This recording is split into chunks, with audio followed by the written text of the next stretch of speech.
Hi, I'm Dave Epstein. Welcome to this edition of Growing Wisdom, and today we're talking about Christmas cactus care. The Christmas cactus is part of a species of plants known as Schlumbergera, and there's several different types of these. Some bloom around Thanksgiving, some will bloom around Easter, some bloom at Christmas, that's the name. And they have some of the most beautiful flowers in the plant kingdom, just absolutely gorgeous. Very easy to take care of. You can read people online who have had these for 10, 20, 30, 50 years. You could probably pass it down generation to generation as long as you take care of it.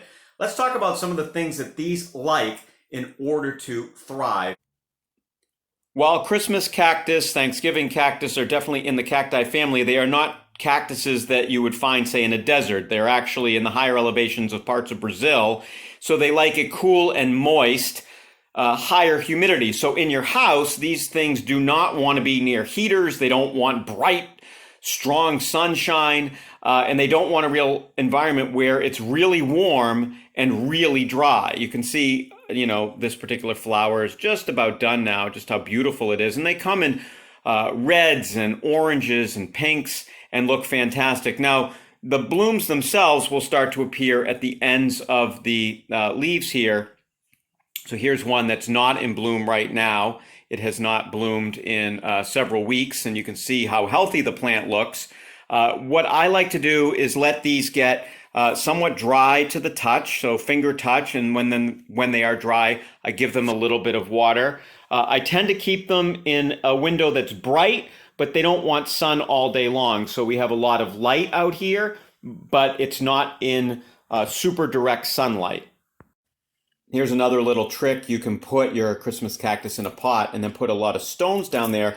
And if you put water at the bottom, as the roots come out, look at that. The roots will go in, but it's not really sitting in water per se. So the soil will stay evenly moist, but it's not so much water that you're going to overwater this. So that's another little trick. You can also put it up even higher in there with more rocks. Just it raises the humidity. It makes sure that it has the moisture it likes. Think about this. It's from Brazil, so it doesn't want super dry air, super hot air. It would grow in a cool, high elevation, moist area in its native environment. Now, if you do give it too much sunshine, sometimes the leaves can start to turn a little bit red here like this. So it can get that color, which, if you don't mind it, it's fine. Too much sun, it'll start to burn, however. So that's one of the reasons why we're getting that color there. It may be just getting a little bit more light than it necessarily needs. An ideal window might be an east-facing window where you get some morning sun, and it's still bright in the afternoon, but it's not super bright. And you can see here that the flowers come at the end of the leaf here. So we've got the stalk with the different leaves, and right at the end there's a flower, and they'll continue to bloom for quite a long time. You can actually look at the end sometimes, and you can find new buds appearing, which will give you an indication that you're going to get some flowers. So if you look right there, there's a little flower bud, so that'll be several weeks away before it actually gets big enough. And here's another one right there that are going to flower. Now, I keep some of these, I'll keep them in a humidity tray or in a pot where I can put some water in around it. So I'm not going to put water here. I'll put it in the pot around it. That keeps a little bit of a higher humidity for these as well, and that's important. You can also mist them. They like that. In the summer, I put them outside. I put them somewhere they get morning sun, afternoon shade, and that helps. They also need about 14 hours of darkness in order to kind of promote the flower cycle. So 10 hours of light, 14 hours of darkness, and that includes even a lamp in your house. You don't want that. So